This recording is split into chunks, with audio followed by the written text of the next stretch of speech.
Depuis un an, le gouvernement russe cherche à séduire et à convaincre l'opinion publique en France, et pour cela il investit fortement dans les médias. Ainsi, l'ancienne agence La Voix de la Russie a été remplacée en novembre 2014 par un tout nouveau site baptisé Spoutnik. C'est un site avec un fil d'actualité, mais aussi une radio, et voilà ce qu'on peut y entendre.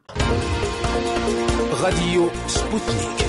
Nous dévoilons ce dont les autres ne parlent pas. Le Possédé, premier épisode de la série de documentaires sur Joseph Staline, était diffusé sur France 2 mardi. Et une fois le dernier mot du générique passé, un autre documentaire démarre.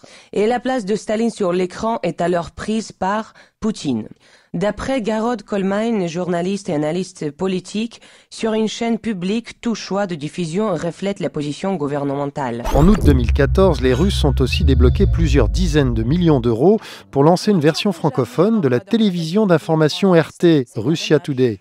Cette chaîne, qui existe déjà en partie sur Internet, devrait donc se développer.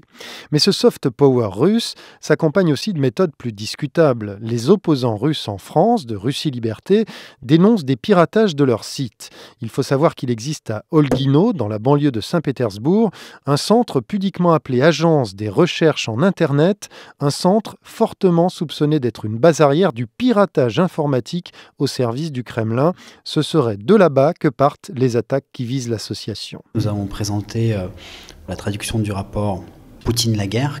Nous avons annoncé bien sûr la présentation sur les réseaux sociaux et notamment sur Twitter et sur Facebook. Et à ce moment-là, donc, sur Twitter, on a eu plusieurs tentatives de noyer ces messages dans d'autres messages. Notre site web aussi est constamment attaqué. Quoi qu'il en soit, sa vitrine la plus spectaculaire, la Russie l'aura bientôt en plein Paris. Un centre culturel et religieux russe devrait ouvrir dans 2 ans en bordure de Seine sur 5000 m².